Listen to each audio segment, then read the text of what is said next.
Welcome to another episode of Presbyterian and Reformed Texas. We are welcomed today by a man who probably needs no introduction, but for you, those of you who don't know him, it is Fred Greco. He is the senior pastor at Christ Church in Katy. They're on the west side of Houston. Fred, how are you doing this morning? I'm doing just fine. It's a lovely Texas day. You know, you have to love when it's December and it's supposed to be 70 degrees. So that's good. That is good, yes. No snow in our forecast. Well, you are currently the moderator of the PCA by the fact that you moderated the 50th General Assembly this past June. That's a title you carry for the entire year, correct? Yes. Although I will say that, people often ask me, what does that mean? What am I doing as the moderator? And I say, well, about 98% of the work is done the week of the assembly.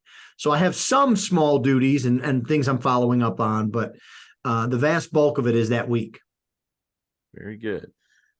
Very good. Well, tell us a little bit about yourself and about Christ Church, if you would. I know you're a Wolverine here in Texas, so we won't hold that against you. Well, I think one of the things I'm hoping is now that everyone in America who doesn't reside in Tuscaloosa is become a Wolverine fan this month. So, and especially I think everyone in the state of Florida is now an honorary Wolverine. All right.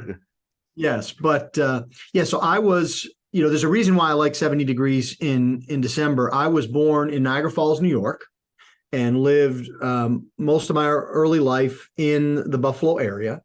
And so I've experienced, there was a day, it was actually a Saturday going into Sunday, in which it snowed 70 inches in one day in Buffalo. And so I don't complain about the Texas heat. Neither does my wife. So I was born there and born into a Roman Catholic family. I'm Italian and Polish by descent, and went to State University of New York at Buffalo for undergraduate degree. Got an undergraduate degree in classics, which is Latin and Greek, and history.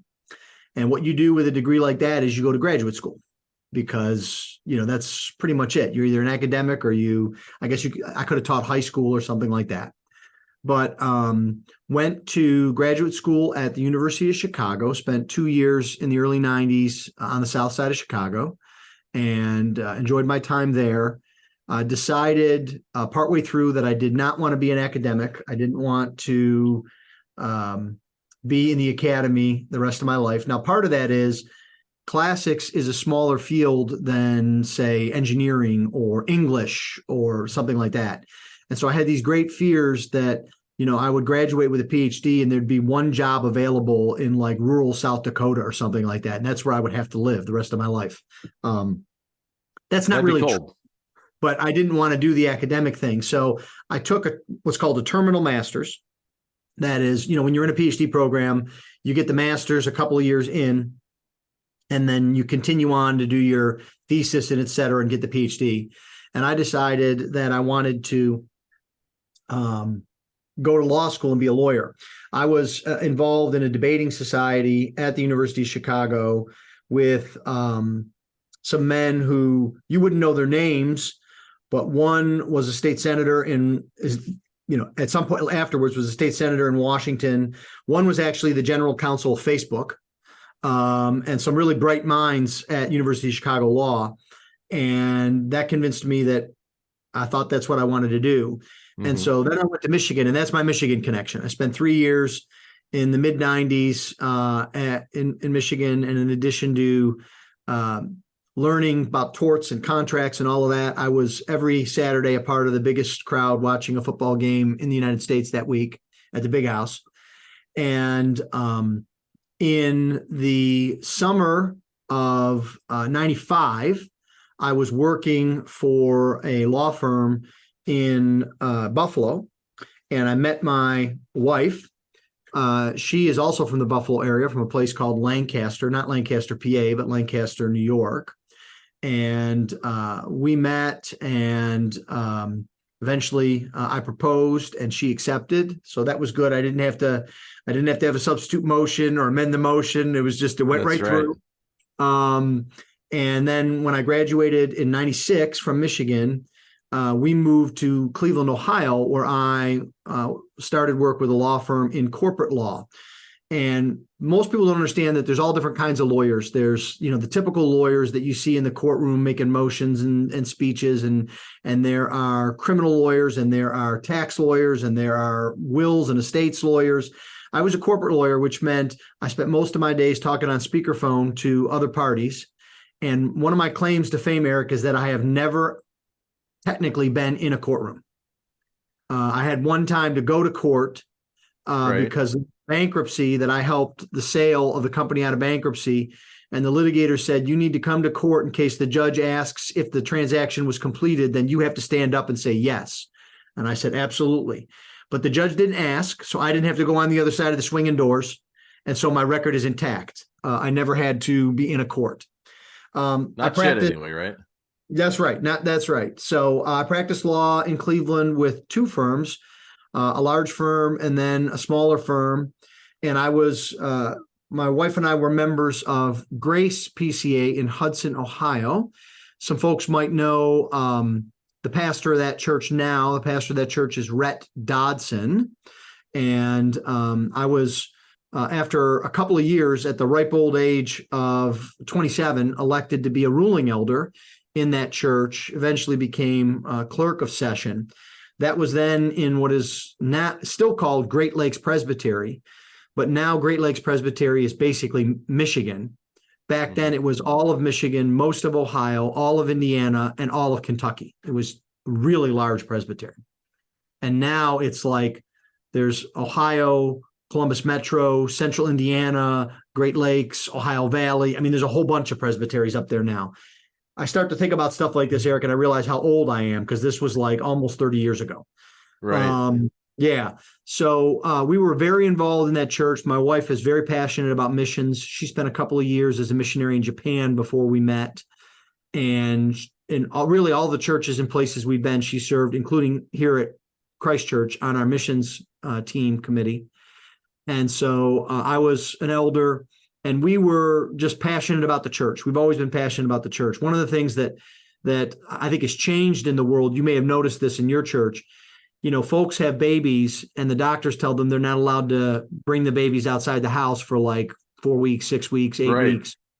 When our oldest, Peter, was born, it was like 4 days later, and he was getting passed around by teenage girls in the church, they hold the baby. So we had a morning and evening service, and that was a blessing. And I taught Sunday school for, 5 years straight or something like that. I enjoyed teaching adult Sunday school. Our pastor at the time was Reverend Zach Eswine, who is now, I believe, an EPC pastor in the St. Louis area. He left Cleveland to go to St. Louis to become the professor of preaching at Covenant Theological Seminary in St. Louis. Mm-hmm. And when he left, we had an associate pastor who really didn't feel like he had the gifts to preach every week. So he did preach, but we also had a couple of us, including myself, ruling elders, who kind of got in a rotation. And so I was able to preach about once every 4 weeks, not in that rotation. I would preach maybe 2 weeks in a row, then be off, then preach a week, then preach 3 weeks in a row. And I actually started right out doing what I do now, Eric. I was preaching through the book of Exodus. I didn't preach, hither and anon. I started at Exodus 1, and whenever it was my turn, I picked up the next one and I went. That's wonderful. I had always gotten a lot of encouragement from folks in the church, older saints, younger people, that they thought that, I should be in the ministry. And in 2002, we had some circumstances, 2003, where we felt like we could do that. And right before my youngest, my daughter Abigail, was born. She was born August 2nd, 2003. We decided to go to RTS Jackson. Mm-hmm. We had to wait to go because my wife looked at me and she said, I have 3 sons, Peter, Daniel, and Paul, and 1 daughter, Abigail. She said, if you think I'm moving to Mississippi and finding a brand new doctor to deliver a baby, you're nuts. We're going to stay here. I'm going to keep my OB, she'll be born and then we'll go. So we started seminary a couple of weeks late, but that was okay.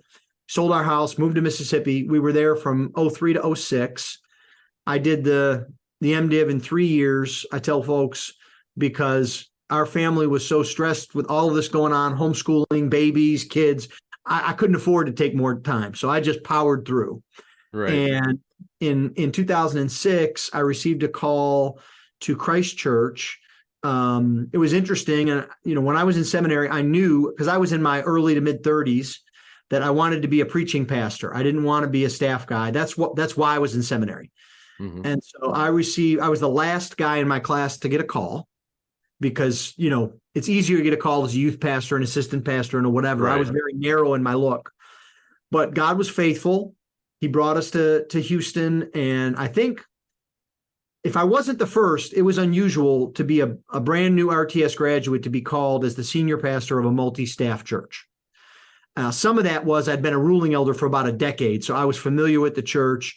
As I tell folks, I secretaried about everything, committees.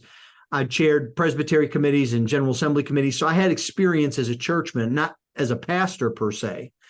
But the Lord brought us here. We've been here since 06, so I'm in year 18.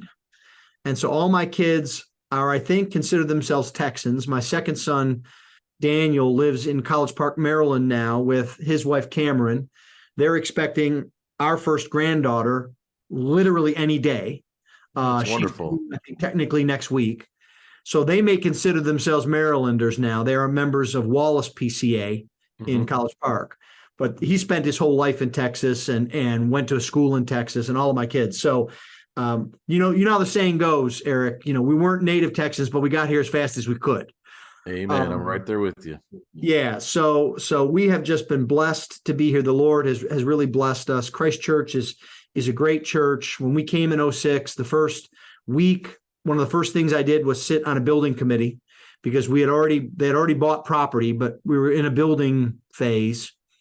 And so we're, on the west side of Houston, and it has just grown massively. I mean, Houston is just massive. Well, where you are too, is the growth is massive. I've heard a joke that there's a marker somewhere out in the middle of the nowhere that marks the absolute center point of where Dallas, Houston, Austin, and San Antonio will all merge together when they become one big megapolis. Right.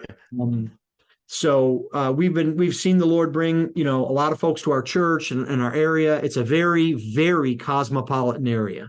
Last time we did this about a year ago, we counted up, I have more than 20 nations represented in my church. And that's not like I'm Italian. That's like somebody that was born in Malaysia, somebody that was born in Nigeria. And it's just been a real pleasure to serve here. The Lord has been very faithful to us. And so we love Texas. We love the PCA here, and we're seeking to serve the Lord all we can. Wonderful. Well, we are so thankful the Lord has brought you to Texas and the work you're doing there at Christ Church and more broadly in the PCA. You've been a real blessing to the church. So thank you.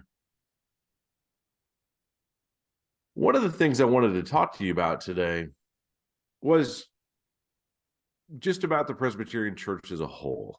And really, so the question is, why is it good to be a member of a Presbyterian church? And I guess let's break that down, right? First of all, why should anyone be a member of a church?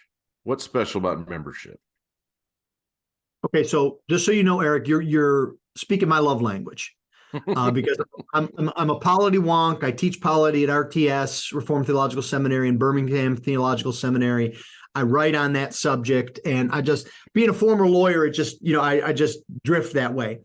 But really is this question of polity and, why be a member? And people think that that's not that important. It's not missions. It's not evangelism. Why should we get wound up in this stuff? And I like to tell folks the church government and polity, in which I include being a member of a church, absolutely fundamentally affects the mission of the church. So you should be a member of a church, number one, because you can receive encouragement and accountability and shepherding when you're a member of a church. If you're not committed to something, then there's no oversight. There's no accountability. I like to put it this way. As my kids were growing up, their friends would come over to the house and play games and do stuff. And they were welcome and they received benefits. We fed them, et cetera. But They weren't my kids. And so they didn't have the benefits of being my kids, both from the care that I gave them. And, and this is rare occasions, but, I find out about this more as your kids get older, they tell you things they did as teens. And you're like, oh, no, I missed that. Right. Nothing horrible, but, yeah, you snuck out of the house. Yeah, and, if they did something bad, I'd send the other kids home and I would correct my kids. Right. You let the other parents take care of those kids. That's right. So they didn't have the benefit of me correcting them, helping them, holding them accountable. And that's not because I didn't love them, but it's because I didn't have authority. And I shouldn't do that. That's up to their parents. I think it's similar in a church. When we commit to a church, we have that accountability. Discipline is a dirty word, but it really is just a derivative of disciple. And so I think there's a benefit there. Now, the other thing is being a member of a church gives you responsibilities. You say you're committed to the ministry. And so you need to help in the church, to teach kids, to pray for people in the church, to give to the church, all of the things in there. And it also gives you rights. When you're a member of a church, you are responsible for electing the officers of the church. Now, some people hold it against Presbyterians that, unlike Baptists, we don't hold a business meeting for every issue in the church, right? It's famously speaking, and people may not know this, your listeners need to know this. In a PCA church, the congregation does not approve the church budget. That's the job of the session. You want to look it up, it's BCO 12. But they have the most important task in a church assigned to them. The only way someone becomes a pastor of the church is if the congregation votes to elect them to be the pastor. The only way someone becomes an elder or a deacon in the church is if they're nominated and elected by members of the church. That's a very serious responsibility. And being a member, it has that privilege. So I think it's really important. And in our day and age, in which there is so much disconnection and so much, it seems like people are more committed now to being an Apple guy or an Android guy than they are to their job or their school or anything else. Yes. Being a member of a church shows commitment and it binds you to people. And if it's something we need more in our day, Eric, it's community. And I think everybody knows that and they say that. And I'm going to tell you, you can find enjoyment and some help in online community. I mean, I do stuff on Twitter with friends. I've done occasionally some stuff on Reddit. I'm on Facebook. But there's nothing like sitting down with someone and having a meal, talking with someone, being around one of those. I've got one of those smokeless fire pits in my backyard and sitting and enjoying, a snack. And being a member of a church encourages that. And commitment encourages that. And I just think it's so important in our disconnected world for followers of Jesus to know they're not alone, that they're not by themselves. They don't have to figure everything out, that they have others around them. And that's why I'm so passionate about the church. It is well said.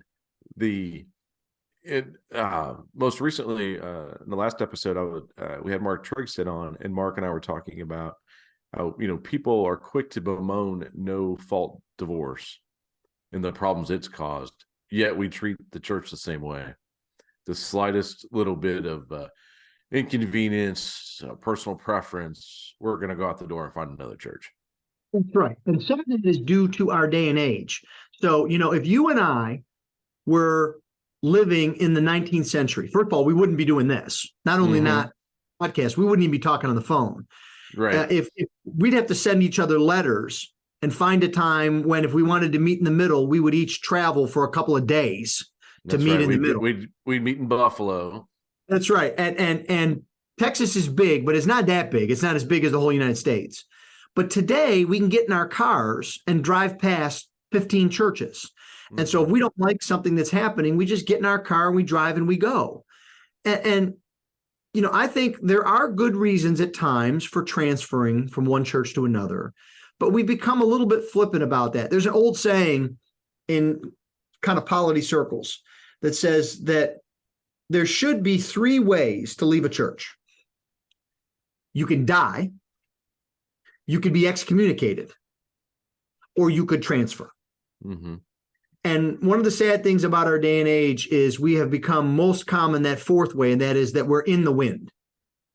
Mm-hmm. Where did someone go? They're gone.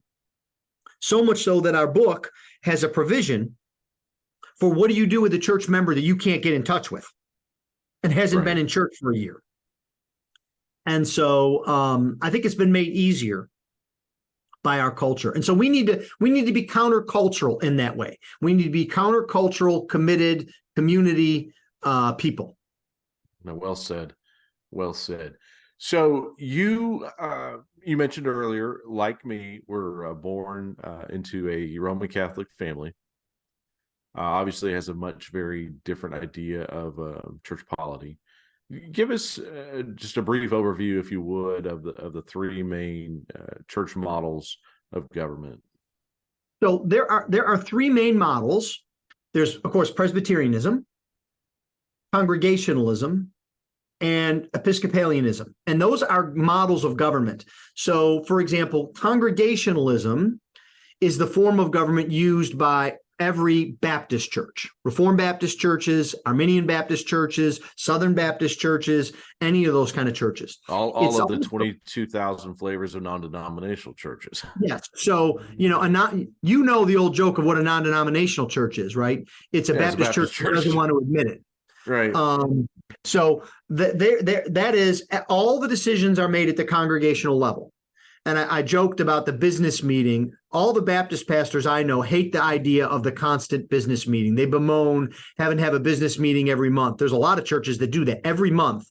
They have everyone in the congregation come and they vote on the color of the carpet or the drapes in the hallway or what time the nursery will start or whatever. Every decision is made by the congregation as a whole. Now, there are some differing flavors about that. So if you're kind of a 9 Marks Baptist church, you would typically have a group of elders that would govern the church in many ways, but not exclusively. So, Mark Dever's church, I have a lot of respect for Mark in the Washington, D.C. area. They have congregational meetings, and their elders can't do all of the governance. Episcopalianism is basically rule by bishop. That's what episkopos means in the Greek. It means bishop. Now, you have to understand that's a form of government. And so, for example, very different theologies. So the Anglican and Episcopal churches are Episcopal, but so is the Methodist Church. Right. And so is the Roman Catholic Church. Right. So it doesn't have anything to do with theology, it just has to do with government. And that is governance by a bishop. And so a bishop basically sets the rules and the laws and oversees the pastor / priest and the congregations. And the congregation has very little authority and the pastor has very little authority. And for example, in an Episcopalian system of government, most famously in the Methodist Church, if the bishop wants, he can take a church's pastor and move him across the country. And then no one can do anything about it. Right. A Presbyterian form of government is a representative government. And the best way that I can describe, probably for listeners who aren't as familiar with Presbyterianism, is it's a series of graded courts, like if you're familiar with our federal court system, that you have the Supreme Court. We hear about the Supreme Court in cases all the time. Under the Supreme Court, there are a series of what's called circuit courts, multi-state court systems, and then district courts. So here in Houston, there's a district court, and we're a part of a circuit court that includes part of Texas and part of Louisiana, and then you go up to the Supreme Court.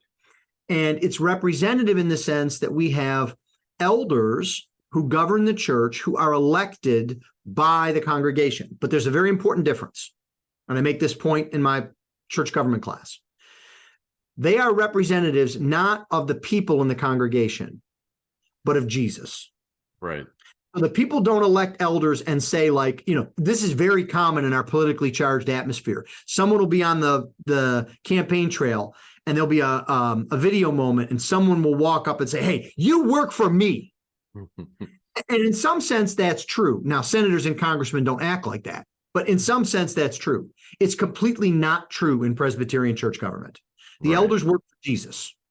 They represent Jesus to the church. They're elected by the congregation, but not beholden to the congregation. Mm-hmm. And I think, one of the geniuses of Presbyterianism is that you have men who are called by Jesus, equipped by the Spirit, elected by the congregation, and they serve the church. They shepherd, they govern, but they are also accountable themselves.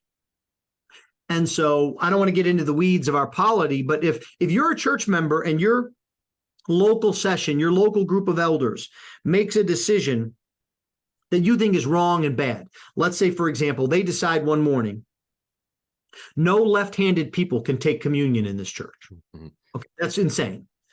And you say to them, that's crazy. And they say, we don't care. That's our rule. Well, you can take that above them to the presbytery and say, guys, help us out here. They're doing crazy things. And if the presbytery is crazy too, you can go above them to the whole General Assembly. So there's a system of accountability built into the system. Now, the church is filled with sinners. So number one, it needs accountability. And number two, I understand, if this podcast goes out on the internet, people are going to tweet all over the place. Well, I know cases where the PCA didn't do things right. Yes, absolutely. We're not perfect. We screw things up. We even confess it in our Westminster Confession that synods and councils may and do err. That is correct. But that accountability is important. It's like D.L. Moody is famous for saying, when people said they didn't like his system of evangelism, he said, well, I like my system better than the system you don't have. Or Benjamin Franklin said, when they asked him about the government, he said, the system of government we have is the worst system except for all the others. Right. And so Presbyterianism is not perfect, but I think it follows the scriptures and has accountability. And I'm proud to be a Presbyterian. Amen to that. And I think, Dr. Guy Waters' book, How Jesus Runs the Church, excellent, really just lays that case out well, right? This is his church, and we as officers are here to lead Christ's people on his behalf. But it is his church. Amen. And so, it's responsibility. It is very daunting. It weighs heavily on you at times. So, okay, we've laid out why it's good to be a member. We talked about the different the models of church government and why Presbyterianism is the most biblical model.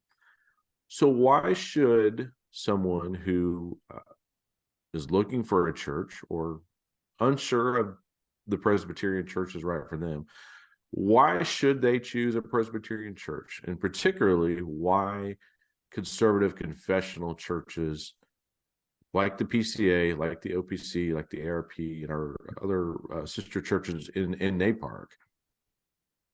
I think that last part of your question is crucial, Eric, and I know you would agree with this. So I often say in my seminary classes that I have more in common with Bible-believing conservative Baptist and non-denominational pastors than I do with some Presbyterian pastors. And by that, typically, I'm talking about the mainline Presbyterian Church or the PCUSA. Now, I want to say first a caveat.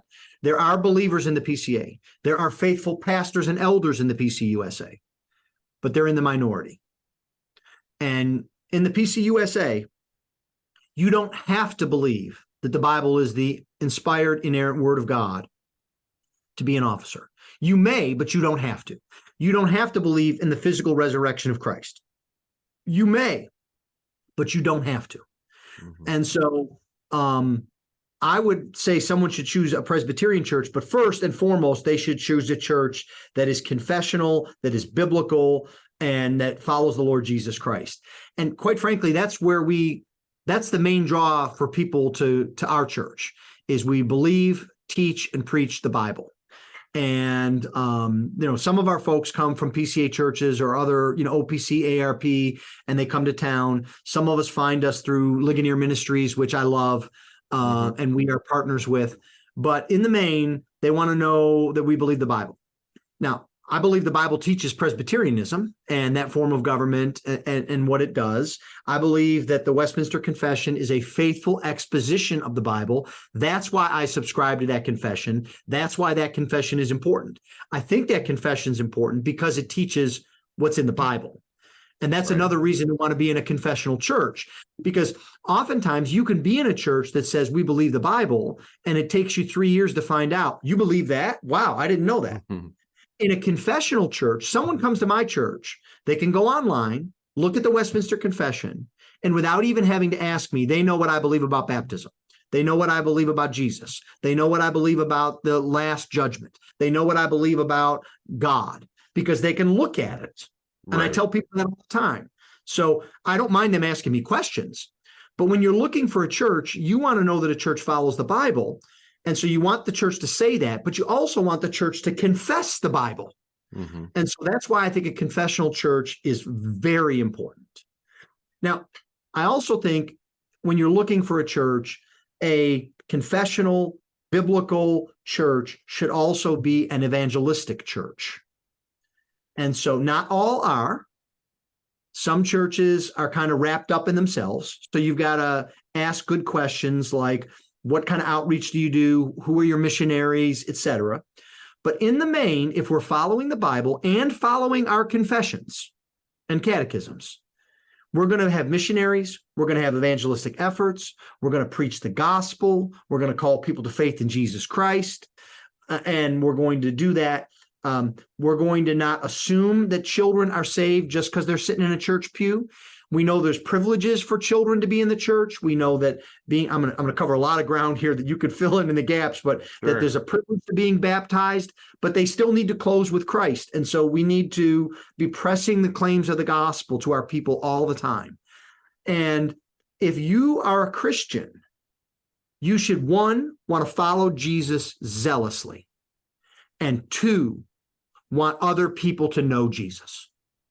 Now, every church that just says they're conservative and confessional may not fit that mold. But I'm going to tell you, there's a good chance they will. And much more than a church that's more concerned about being LGBTQ plus whatever inclusive, or has got, their most important thing is their position on the Middle East conflict or on immigration or on tax policy or on something like that. The church exists to declare the gospel of Jesus Christ. That's what people should be looking for in a church. Yes, we are rebel sinners, hopelessly adrift without the gospel, without the work of Christ. Amen. Brother, that is so well said. So you mentioned your experience on Reddit earlier. A few months back, I know you did a Ask Me Anything session on Reddit. Did you enjoy that experience? I did, Eric. There's a little bit of a backstory to this. So I'm not going to, I'll use a newfangled phrase. I'm not going to dox him by giving his username. But I was asked by my son, Daniel, who's a member of Wallace PCA and who loves Reformed theology. It's one of my, this will tell you what a polity wonk I am. One of my great dreams in life is to go to General Assembly with my son, with him being a ruling elder commissioner. Now, I don't want to put that pressure on him. I guess I got to make sure I live longer. But he is a moderator on that subreddit. And he asked me if I would do it because, I'm the moderator and people would ask. And I said, sure. He had to explain to me how that thing works because I have to confess, the most stuff I do on Reddit is comment during Houston Astros games in that up for him. But so he asked me to do it, and I tried to find a day when I could have some free time. Now, it was interesting. I got all sorts of questions. There's one thing that's funny about it. So, I mean, I'm a pastor and I'm working. And sometimes people who, just get on and off the Reddit, they're like, why haven't you answered this question? Why didn't you answer this more quickly? It's like, because I'm like at work and I'm spending the whole day finding time, to answer questions. But I like to take opportunities to encourage people to serve in the church and explain theological things. And so this was just another, forum. It's part of the reason we're having this conversation. I like to do stuff like this, because I want to serve the church. I see this as a broader ministry to the church, a big C. And, I had a lot of fun with it. I got serious questions. I got hard questions. I got really humorous questions that I was able, to kind of joke around with folks. And so I kind of viewed that as if I'd showed up at a conference and there were a bunch of people sitting in the seats and they asked questions. So it was my first time not only doing that, Eric, I'd never even seen one of those before. I mean, I knew it was a thing, but I was a real rookie at it. Yeah, you did an excellent job. And I was pleased to assist in finding that research article that came up when you're talking about the diversity of Houston and that Rice University study. And yes, yeah, that there you made a comment in I guess someone had asked you about what was the one question that you weren't asked, and you responded that how can I best serve Jesus in the local and broader church. So how would you answer that today? So I think there are several really basic things, maybe so basic we don't even think about them. The first thing is be committed to the church. Attend worship. Attend Sunday school. That's really basic. But foundational. But as you know, in your church, there are people who are committed or who say they're committed that come to church twice a month. Mm-hmm. Or 3 times a month. Now, I'm glad they come twice and not 0, or twice or once instead of once. But be committed to the church. Second, pray for the church. Pray for your pastors. Pray for your officers. Pray for your Sunday school teachers. Pray for families. Get a church directory and make it your regular thing in the morning. Look at the church directory before you get on your morning commute. Look at 3 or 4 families, and as you're driving to work, pray for those families. That doesn't require a lot of effort, but it's really significant. Then find opportunities and ways to serve in your church. So I want you to be in worship, but don't just be in worship. Don't show up 5 minutes before service, leave 5 minutes after service. Get involved. And that doesn't mean you need to go to seminary or get a degree or teach a Sunday school class or whatever. It could be volunteering, with children, or being an usher, or helping to sweep the front steps, before service or whatever. Get involved, because first of all, you could bless the church. And secondly, I think there's no better way to get to know people in the church than to be involved in the church. So we occasionally will have church suppers after our evening service. And one of the best ways that people get to know each other is there's a group of ladies, and sometimes a guy or two, who will help out in the kitchen to gather up the food, set the food out, etc. And they have a ball in there. They're talking, they're, working together, they're getting to know each other. And that's an opportunity they wouldn't get just coming in and out, because it's really hard to get to know someone on a Sunday morning. You're not going to talk during the service. Even before or after the service, if you're in a lobby, the narthex of the lobby is loud and there's all kinds of things going on. There's not a lot of time. You can't have deep conversations. And so volunteering and being involved will help you, to do that. And I think if I could push a point here, especially in our current economic situation, give to the church. Because the church is seeking to serve you through its pastoral ministry, through curriculum that it buys, books that it gets, the lights that it turns on, all of that. It seeks to serve the broader kingdom by supporting missionaries in America and around the world. God didn't have to design it this way, but he did. That he builds his kingdom and allows us to participate. And God gives richly to us so that we can be generous to others. And so I think in today's day and age, people don't think about that as much. And I don't blame young people. I'm not here to wag my finger and say, you young whippersnappers don't know how to tithe, don't know how to give. If people don't have a culture of giving now as young families, it's because we older families haven't taught the benefit and blessing of giving.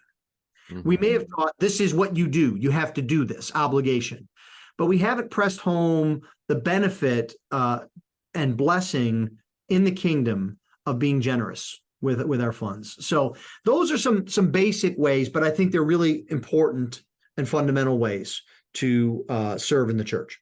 Mm-hmm. Oh, well said. Thank you. So you've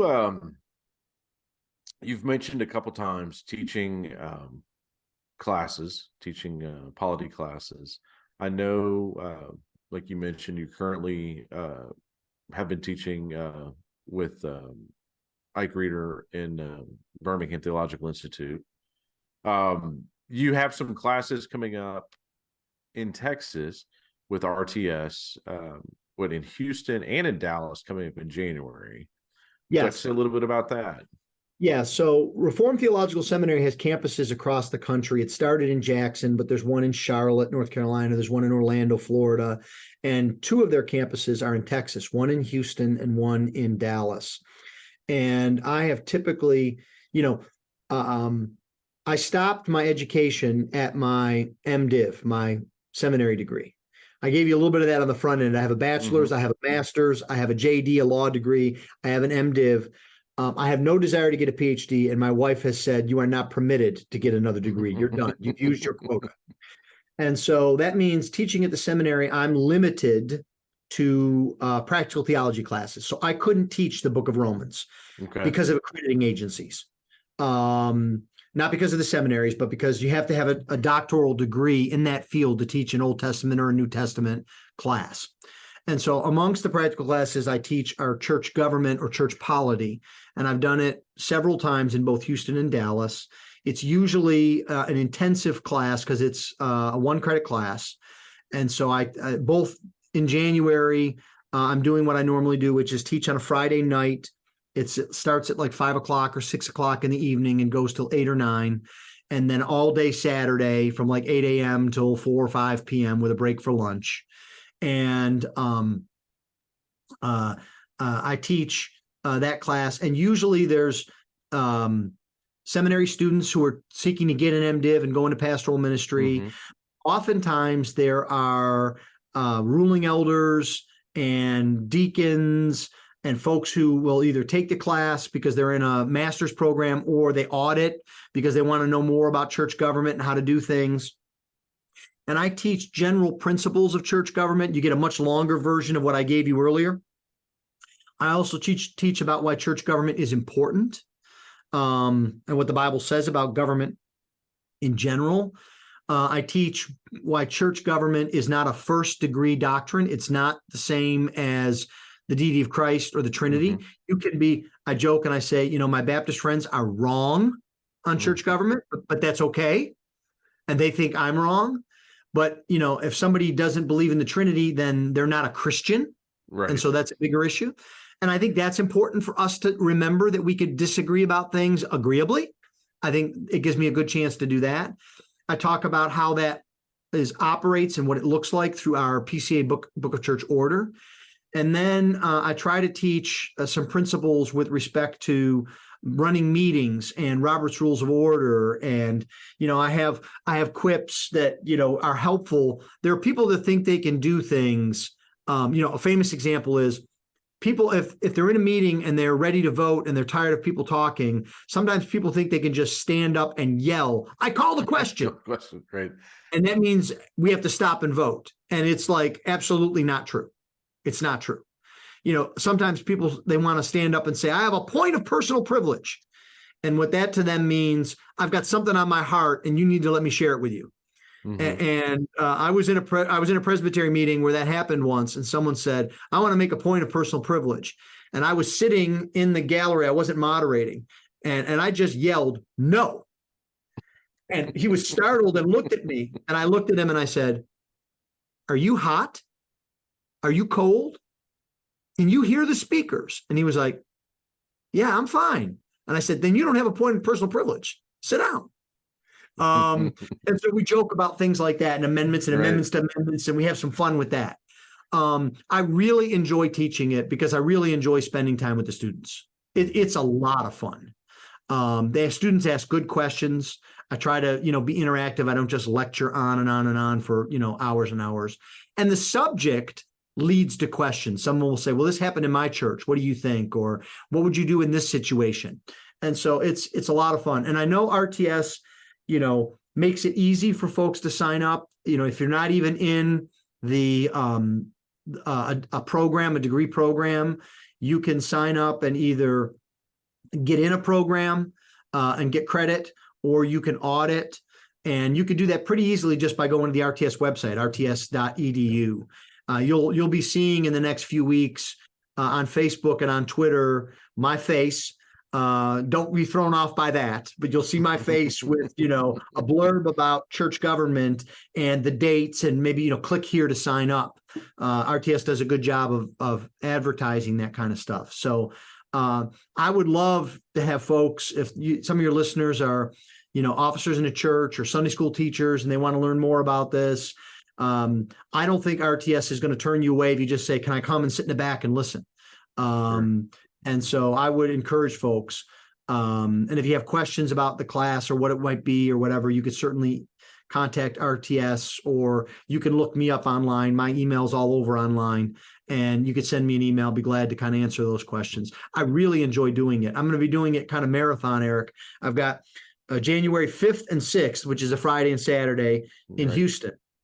And then I've got Monday and Tuesday, January 15th and 16th in Dallas. And so back to back. Holiday month. That's right. That is right. And there's nothing going on else in January you'd be worried about, right? Well, I hope I have a January game to worry about. I think our first game is, I haven't even checked. It's like the 30th or the 31st, I think. Right.